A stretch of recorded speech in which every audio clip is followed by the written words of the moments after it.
Thanks. I know you're clapping because I have no math formulas for you. So, yeah, I didn't prepare to talk to you very much about the water ethic because I'm actually here in Stillwater to give a lecture about the water ethic later this afternoon at 3:30, if any of you can make that. Dr. Fox asked me to talk to you about groundwater in Florida, and as you heard, I'm not a hydrologist. I'm a journalist, number one, but I also went back to school and got a master's in environmental history, and that's how I came to write my first book. That actually grew out of a master's thesis in environmental history. So I am just going to tell you a story.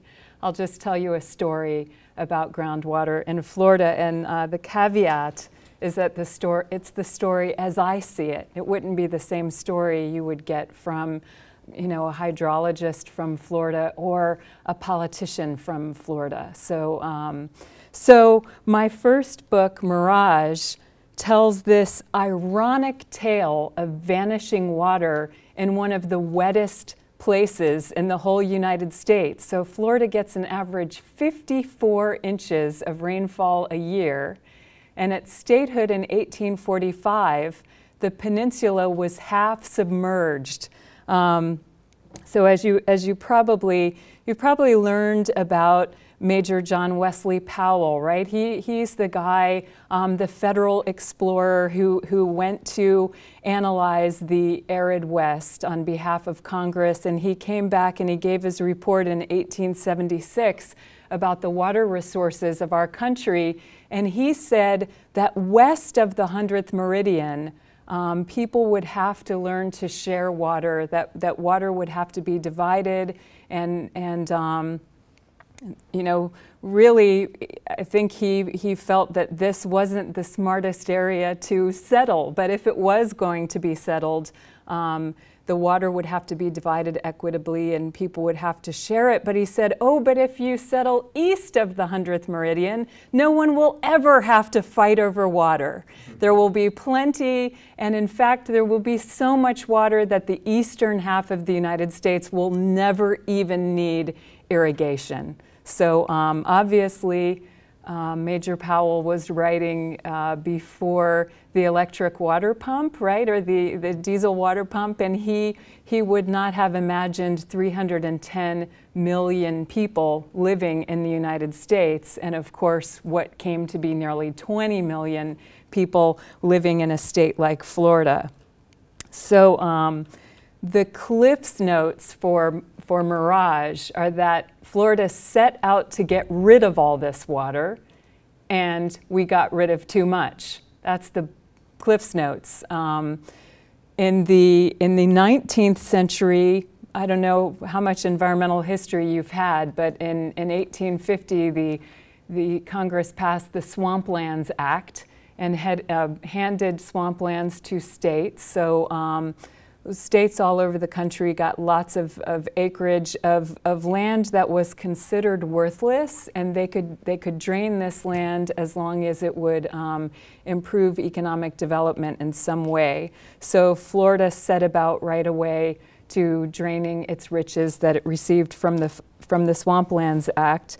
And then at the time, of course not realizing in the 19th century how much we would come to value wetlands for all sorts of things, water supply storage and all the other things that wetlands do. So up to now we've drained a total 11 million acres of wetlands statewide.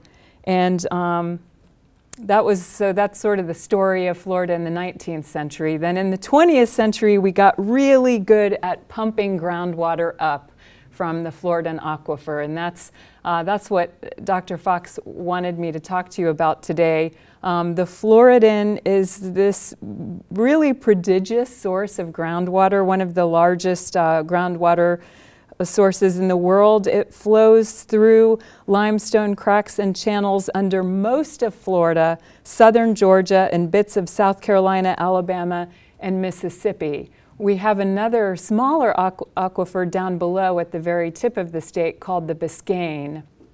But our major Aquifer is the Floridan. And so it serves those states, and it also provides nearly 90% of drinking water for Floridians. And so, you know, I'm a storyteller, and I really don't like to show slides like this, you know, charts and maps and graphics. I'd rather tell you a story about something, like I said. And so the way and my job is to speak to the general public about water too. So the way I've come to talk to people about groundwater in Florida is to show them through the springs. I've come to see springs as the windows into the health of our water, and that's the case in Florida, but it's also the case nationally and international. Some of us are lucky enough to be able to have these windows into the aquifer, and I also find that that's a good way to connect with people, because people tend to love springs and children love springs too. And so I thought I would sort of tell you the story of what's happening with our aquifer by telling you the story of Florida Springs. So this aquifer, in addition to all that other work that it does, it feeds some 1,000 springs in Florida, which, as I understand it, is the greatest concentration of freshwater springs anywhere. And I wanted to tell you, these are just beautiful. I wish I could stand here for the whole time and just show you pictures of the springs, because they are so magical. But I'll just show you this one as an example of what they look like. They're absolutely icy blue. And in fact, when the 18th century naturalist William Bartram traveled through Florida, he described these spring waters as blue ether of another world, which I think is such a beautiful phrase. And he also actually talked about the springs boiling, and people who grew up in Florida before about the 1950s also talk about the springs boiling, but of course they don't boil anymore. So this is just one example, one of the little gems in the Panhandle, and I want to give credit for these springs photos to my friend John Moran, who's a fabulous nature photographer in Florida. So the springs have always been subject to the natural cycle of drought and flood, but beginning in the 1950s, groundwater pumping meant that some began to dry up. And I wanted to show you this one because this was a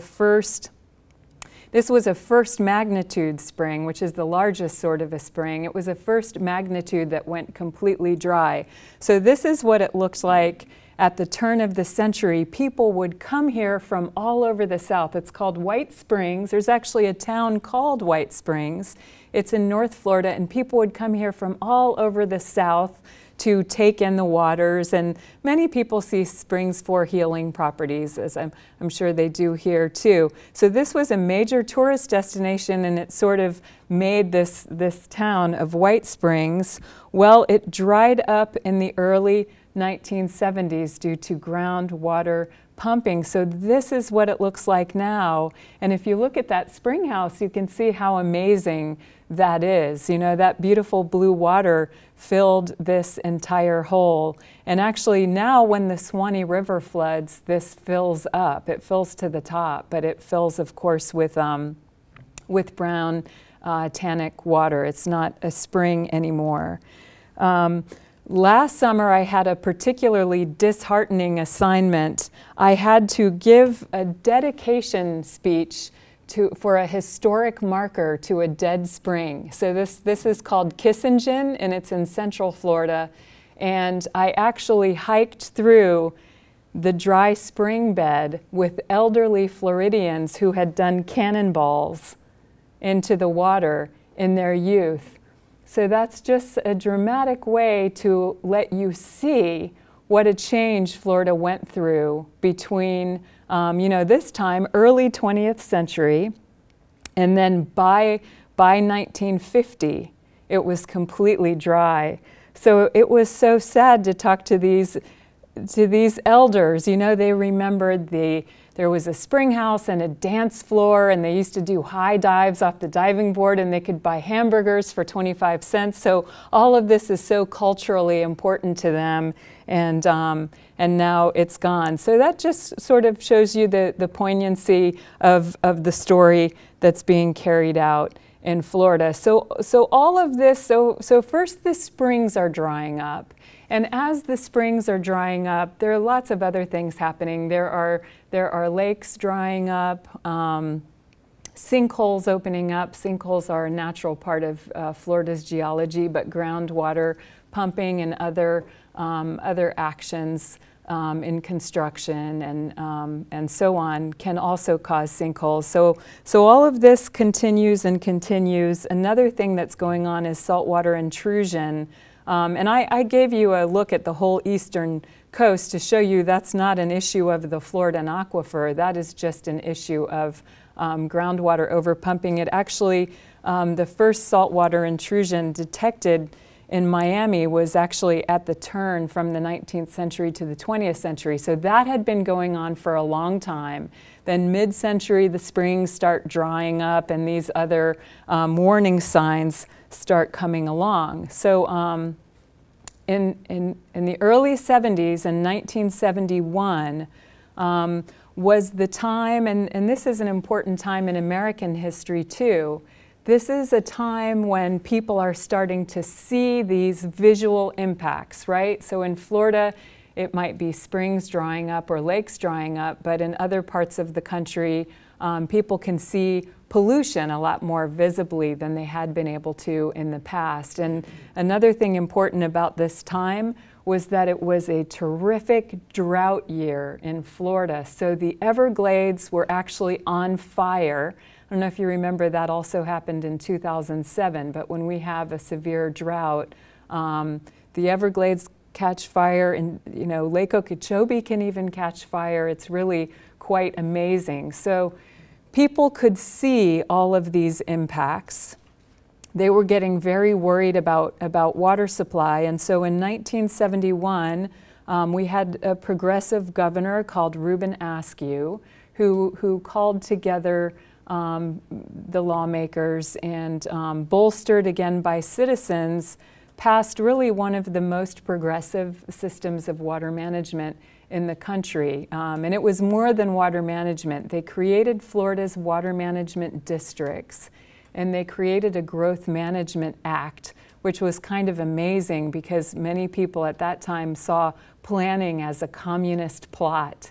And so it was sort of amazing that they got all this done. But the reason, again, that they got it all done, it's sort of easier to do this when the Everglades are on fire and smoke, black smoke is covering the population centers and people are coughing and so on. It was easier to get these policies done.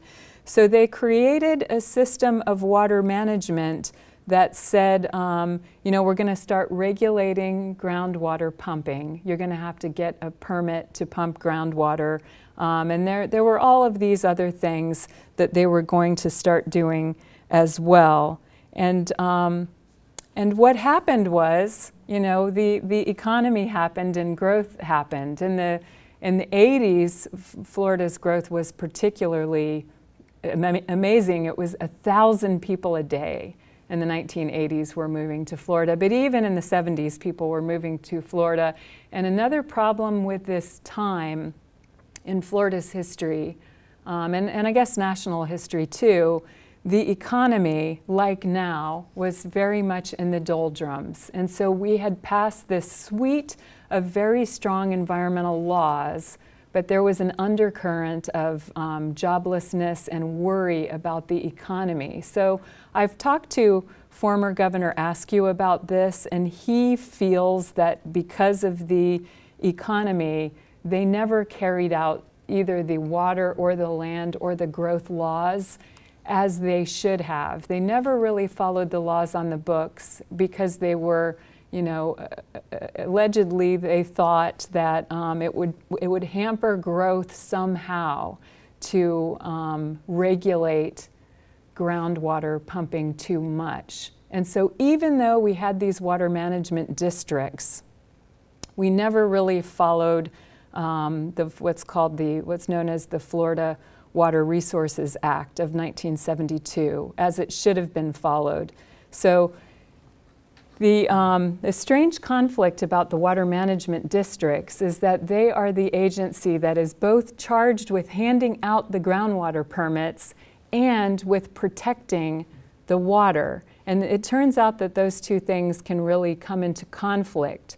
So all the parts of the job they were supposed to do to hand out permits, they did all of that. I mean, they managed to supply water to 20 million people and all the related tourism and business, which is pretty amazing feat. But they didn't do all of the other things that the law said. For example, the law said that we should have minimum flows and levels in our rivers. It's sort of like the conflict you're having here in Oklahoma about water for nature and whether that should be part of the state water plan. The same thing has been debated in Florida. So even though these minimum flows and levels were part of the law, those never got established, and they still aren't established now. Water for energy is actually not as big of an issue as it is in other parts of the country, because so many of our energy plants can be fed by salt water. But agricultural water use and residential water use are the two biggies. They're each about 40% of the water pie. So even though these laws had passed, the groundwater pumping went on in many places just as it had before. And the great example of that is the Tampa Bay region. There was this time called the Tampa Bay Water Wars, and that happened throughout the late 70s, 80s, and 90s. The Pinellas County, which is the coastal county there, this is in the Bay Area. I'm sure you know where Tampa is, and there's a big bay there, and across the bay is Pinellas County. Well, that county, that coastal county, was the first county in Florida to absolutely tap out its groundwater supply. It could not use groundwater for public supply because it was tapped out very early in the 20th century. So as governments tend to do, they just went farther and farther afield. They just, dug their wells farther to the north in pretty rural areas. And so they kept digging more wells and digging more wells and digging more wells as they grew. But eventually those little rural counties wanted to grow too. And they said, hey, wait a minute. Where's our groundwater going? And those rural counties, I just took this one picture, but this was a swamp that, had just been pumped dry by all the pumping that was going on. And I've read some amazing oral histories from that time, from the little counties to the north. I read an oral history from a guy who said he was the lawyer for the water management district. He had been called out by someone who said, you won't believe what's happened in my forest. The trees are eye level. And he didn't believe them. So he went out there to check out the forest, and the tops of the trees had fallen to eye level because there had just been so much groundwater pumping that the ground was actually, giving way. And so sinkholes opening up, dried up lakes, dried up swamps, and these counties, instead of working together to figure out how to use less groundwater, they filed lawsuits against each other. So for about 20 years, these counties fought terribly over the groundwater supply. And I used to know how much they spent. I can't remember. It's tens of millions of dollars in legal fees spent with each local government trying to be the one to get the water. Well, in the end, of course, that's not going to work. They had to share eventually. And so they spent all that money, and eventually they did come together as a region, and they created a supplier called Tampa Bay Water, and they ended up, they built a big reservoir, a big desalination plant, all kinds of different things to wean themselves off this groundwater.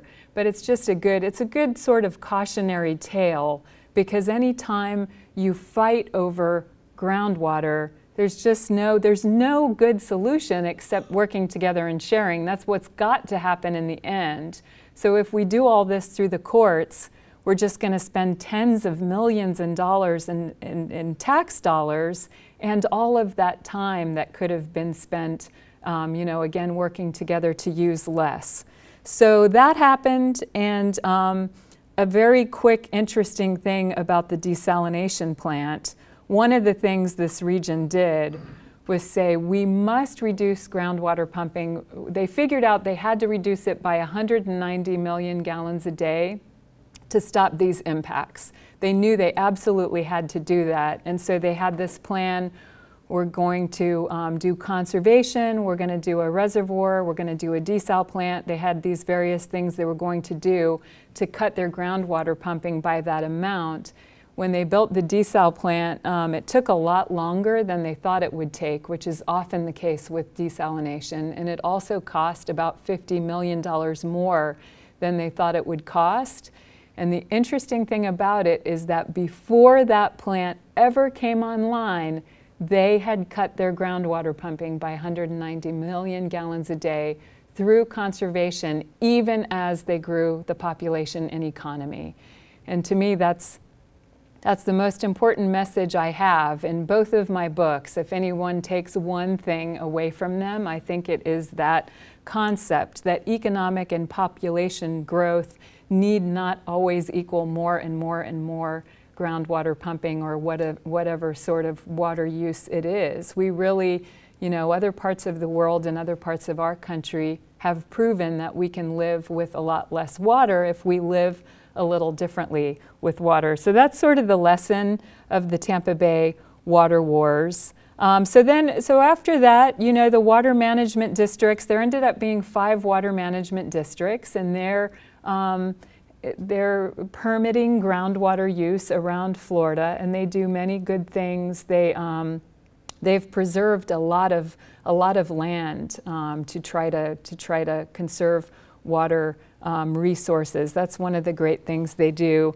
But still, water is basically over-permitted. It always has been. So they still, even though they were doing a good job on a lot of the environmental restoration, they were still over-permitting groundwater. So by the 90s, the hot pink areas are those areas where the water manager said there is not enough groundwater here to be able to supply future growth. We have to think of other alternatives in these areas. And I think now the hot pink would actually be a lot more.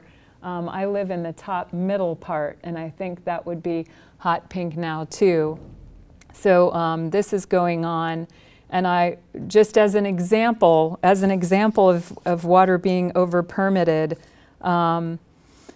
this is agricultural irrigation. It's so over-permitted that during the 2010 freezes, we had these terrible freezes in January 2010.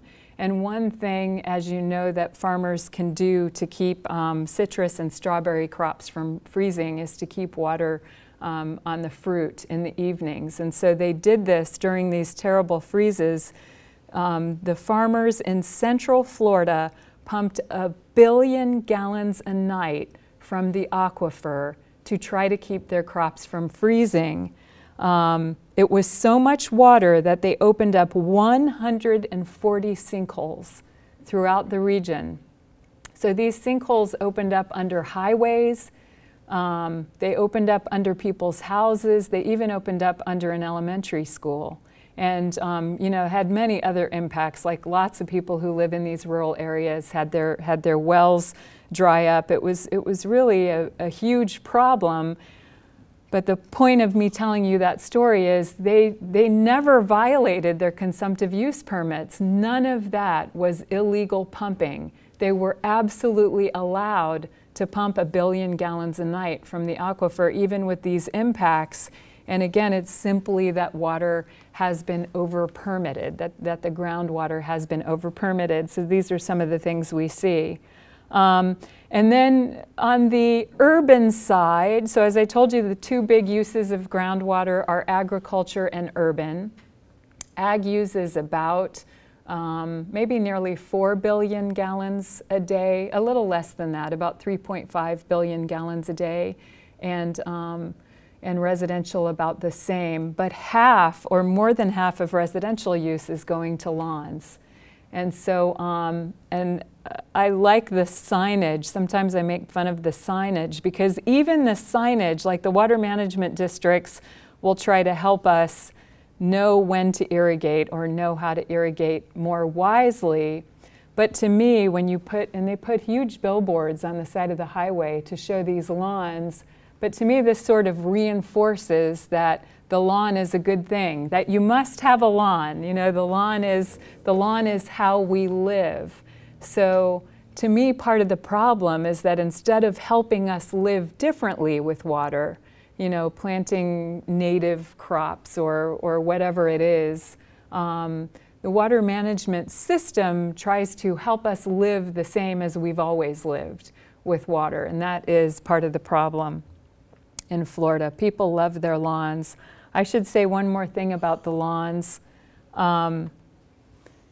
The lawns are so popular, these really green emerald lawns. You've probably been to Florida and seen these lawns, or you've seen them at the hotels. They're just this incredible emerald green that if you see it, you would know how much fertilizer that required, or pesticide, or irrigation. But people are just so drawn to it that the homeowners associations, in some cases, would have this shade. They would have a shade of green, and they would have yard narcs, guys in golf carts, going around to everybody's house and measuring the color to make sure people's lawns were the right shade of green. That is how crazy people are in Florida about their lawns, and especially some of these big retirement subdivisions, such as the Villages and Top of the World and places like that. So finally, the Florida legislature has now said you're not allowed to make people do in a subdivision something that the water managers are telling them not to do, because they would actually violate the watering restrictions in order to get their lawns as green as possible. So now you're not allowed to do that anymore. And the homeowners associations until recently also would require St. Augustine grass, which is a thirsty grass. And now they're not allowed to do that anymore. So people who live in these places who would like to plant natives now have a right to do that, even if they had covenants in the past that prevented it. So, one thing that strikes me about Oklahoma is that you passed this law, the 2060 water law, the goal of which says you will be using no more water in 2060 than you do right now.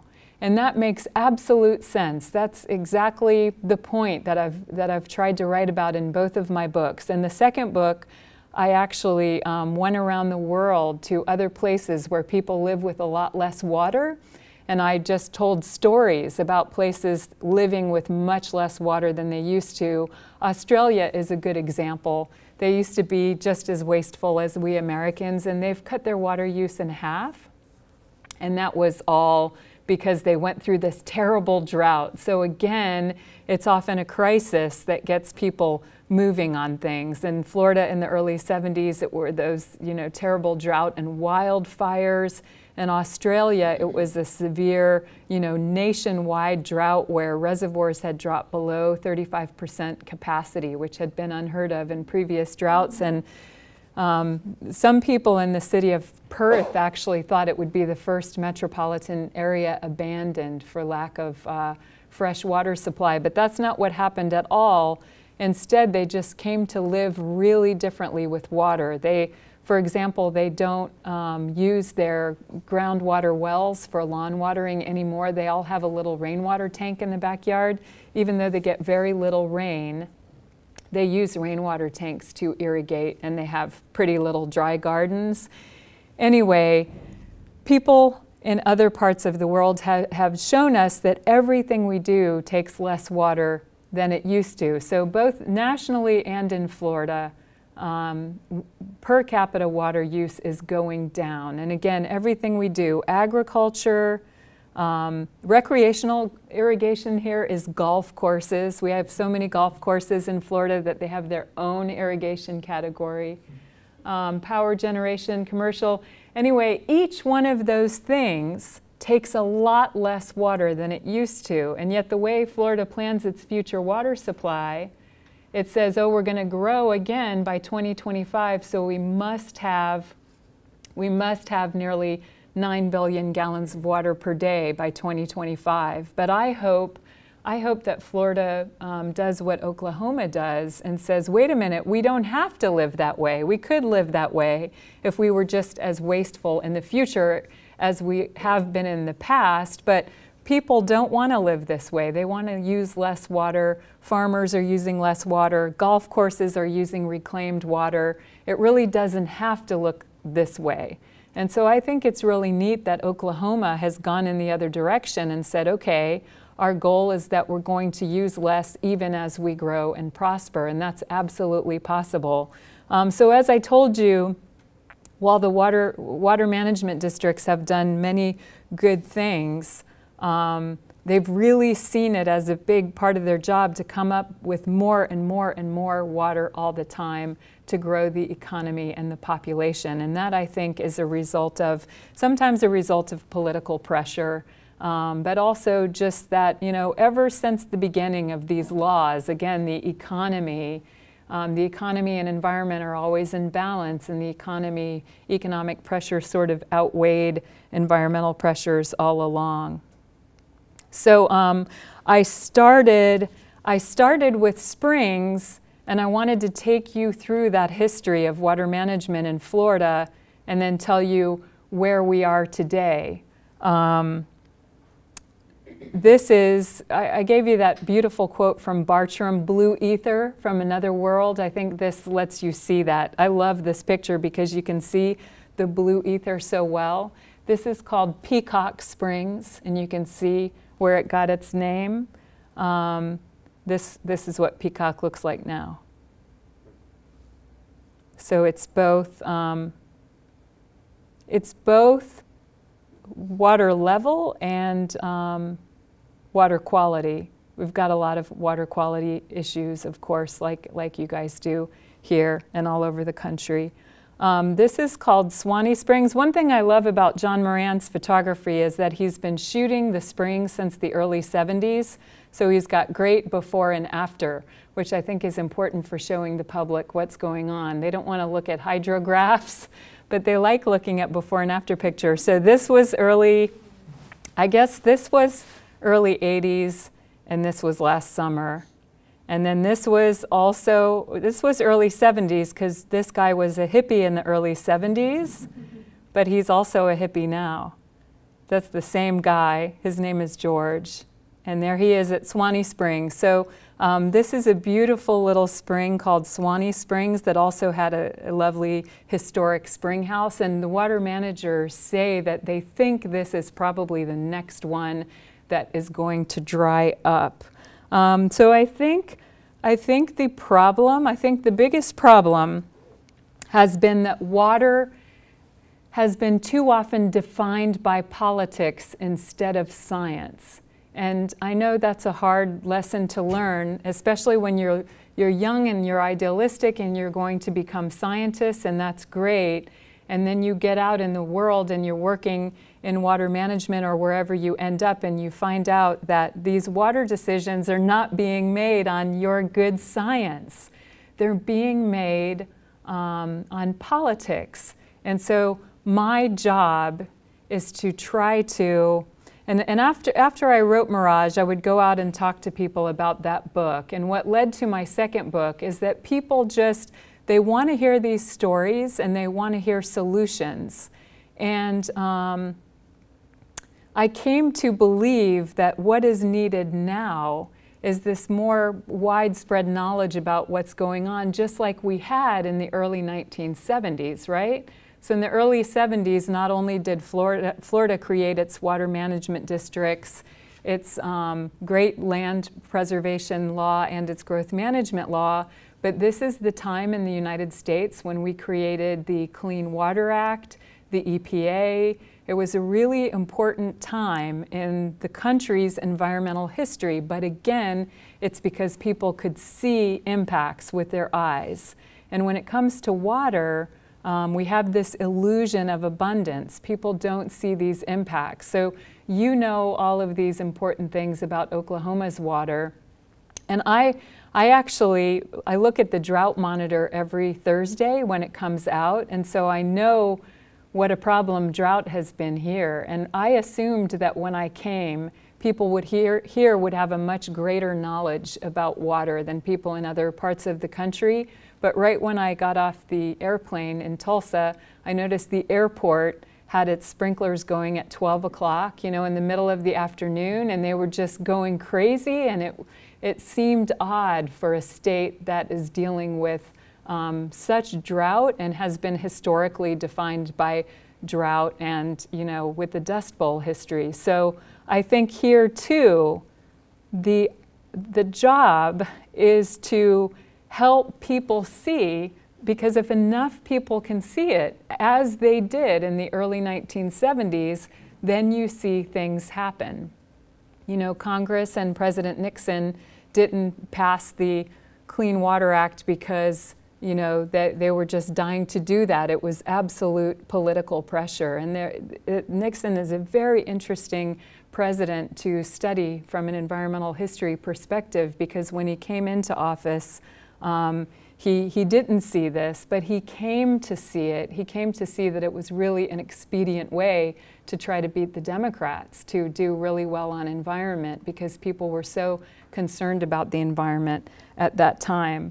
So, so the idea behind the new book and the idea of a water ethic is to lift water above politics, to let people see it as an ethical or even a moral issue. As you know, people talk about water in church. I know here, a friend of mine who lives here said her church, everyone prayed for rain during 2011 when the drought was at its worst. And she said many churches in her community also prayed for rain. It's something that people do want to talk about. And so I think if we could help people see it, not as a political issue, but as more of an ethical issue, that we might see some of the changes happen now with water that we saw in the early 70s. So I'll finish the Florida story. We had ever since 1972, we've been pretty equally divided among Republican and Democrat governors. And almost all of the governors in that time really put a premium on water and on environmental regulation, because it was so important to Florida's tourism economy. So even though, you know, the groundwater was over-permitted, they really did a lot, especially with land preservation. We had the largest land preservation budget in the nation, and we had preserved more land than any other state. And that went on under both Democrat and Republican governors. And in fact, Governor Bush, George W. Bush's brother, was one of the standout governors for environmental issues and really did a lot for both the Springs and the Everglades. But in the last year or so, the water management districts have really been devastated, and as has the Department of Environmental Protection. Our governor and our legislature have cut $700 million from the water management districts and 600 positions, which is really really quite a lot, and they feel hamstrung, those who remain. So there's a lot of worry now that things are not going to get better, that things are going to get worse before they get better. So again, I sort of see it as my job to show people what's happening to water, and I think what will have to happen in this situation is if politicians don't see it for themselves, citizens will see it and hopefully let them know and hopefully elect people who are committed to a water ethic. So, oh, I had one more slide. I forgot that I did this. So I did this because, again, I'm not going to give you hydrology graphs. I just try to tell a story. And one of the best ways I think we can tell stories and inspire people to the water ethic is to talk about the next generation. So this is my daughter, and I took her. Remember that story I told you about Kissen Springs, where I hiked through the dry spring bed with those elderly people?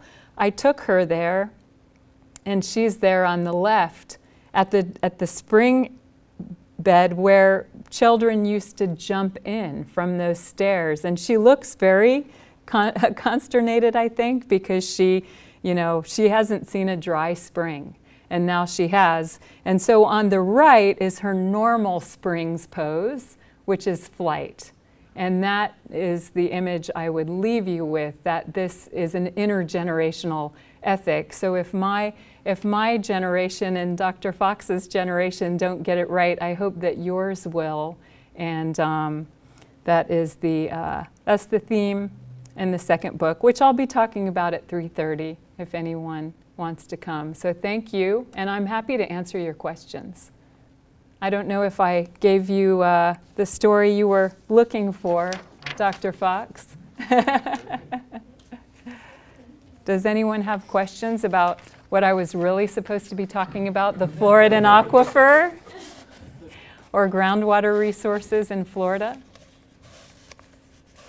Yes? What legislation is underway to reduce use? That's a good question. There is no legislation underway to reduce use in Florida. Right now, we're still operating under the principle that we will need more water in the future. So, don't get me wrong, many people are sensitive to conservation, and the water management districts have some really good conservation programs. But from a statewide, what would be great is if we could see some of these things statewide. Some counties have, one county called Sarasota County has done a great job. They have cut per capita use from 150 gallons a day to 70 gallons a day with some pretty progressive legislation. And, but that's not consistent across the state. So there are lots of things we could do. One thing that would be great would be to help farmers use less water, because as you know, farmers live close to the margins, and a lot of them have done micro irrigation and other practices, but not all of them have. So one thing we could do would be to spend more money to help farmers use less by helping them convert to micro irrigation. But the political tenor in Florida is such right now that water is not really on the radar screen. And so this isn't proposed right now, and it's a shame because there was sort of momentum for it. That was really before the economic crash. The economic crash hurt in so many ways, and this is one of the ways that it hurt. Even some of the builders were starting to do some really interesting green building with rainwater catchment toilets and all drought-tolerant landscaping. But when the housing bust happened, those companies doing the best work actually filed for bankruptcy. So that's been a huge setback, and I don't know of any legislation now that would be the statewide need that we have in the way that Oklahoma has done the 2060 plan. So, and again, it is too politicized.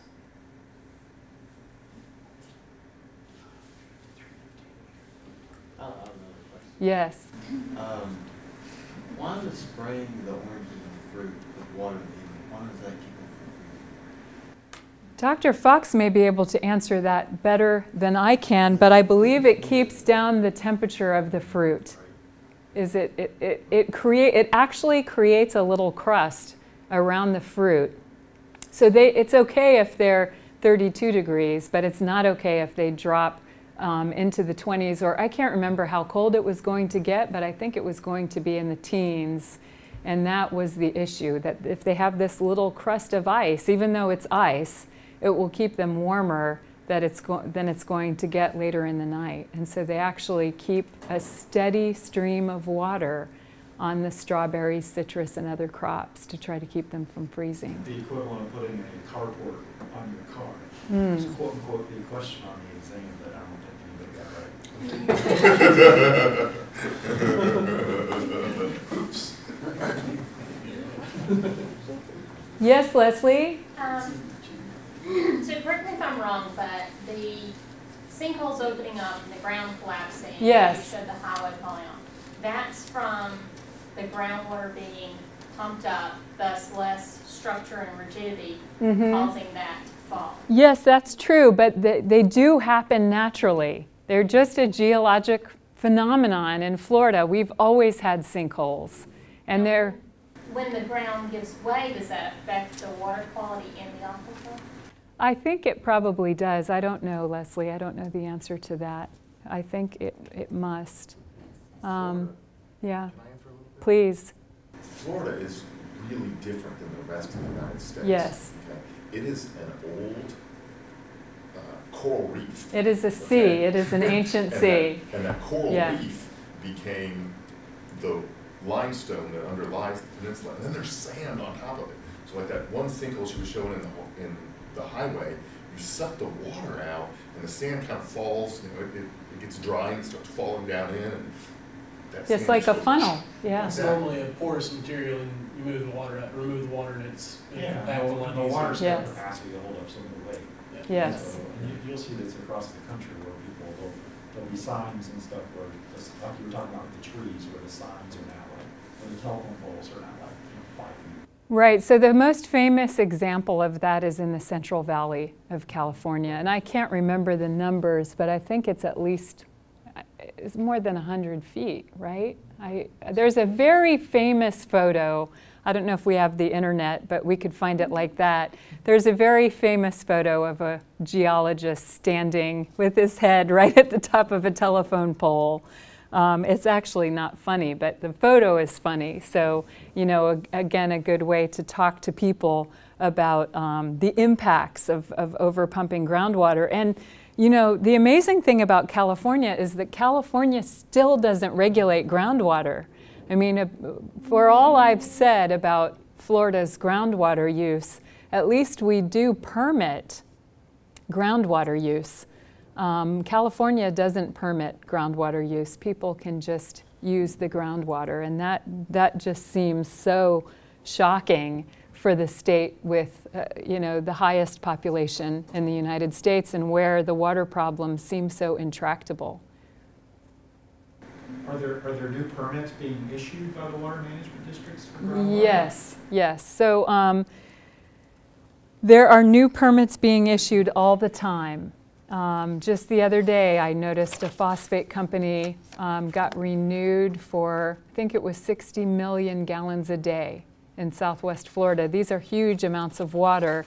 There's a controversial one right now near where I live. A cattle ranch wants to pump 13 million gallons a day near a town called Ocala, and the town pumps that much for its entire water supply for the whole day. But the cattle rancher wants about 13 million gallons a day, and the environmental community is worried that it will impact Silver Springs, which is a really large, famous spring where they filmed Creature from the Black Lagoon. So that's sort of the latest political permit that's going on. There's a lot of, you know, it's always in the op-ed pages of the newspaper. And our former governor and Congressman Bob Graham has gotten very involved in that permit, which is interesting.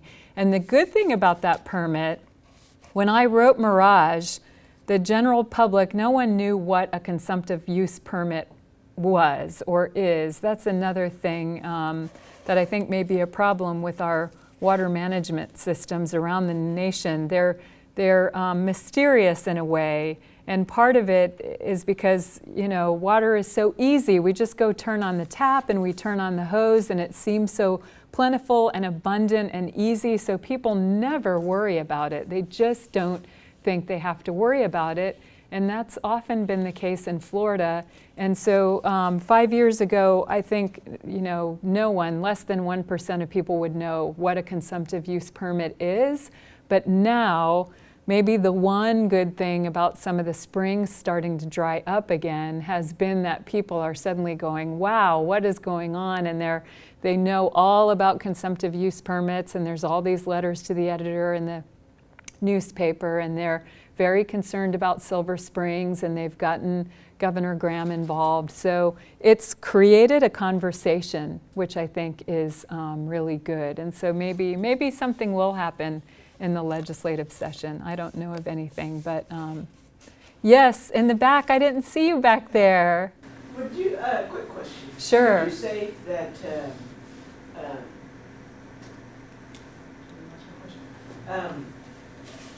that Florida, what state would you say sets a precedent for, that should set precedent for other states in terms of water use?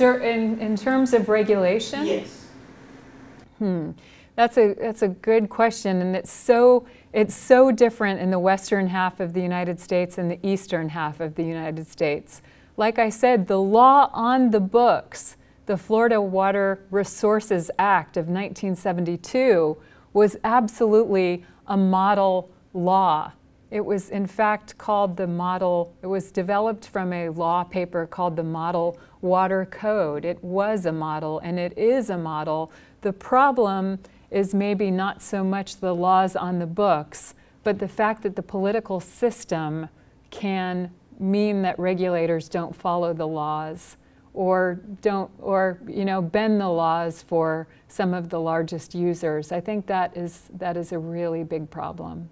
Interestingly, Georgia, which has always been seen as being behind on water sustainability, took a big leap ahead in 2010 after they had that terrible drought where Lake Lanier dropped to almost nothing, and people became so worried. Georgia, in the wake of that, came up with a very strong statewide water stewardship law that regulated everything from lawn irrigation to giving people incentives to do more gray water use and rainwater catchment. And it's unusual to see it on a statewide basis. There are little pockets of great water sustainability. San Antonio, Texas is one. There are places in California and New Mexico. Tucson, Arizona is known as a very water sustainable city, but it's not as common to see it statewide.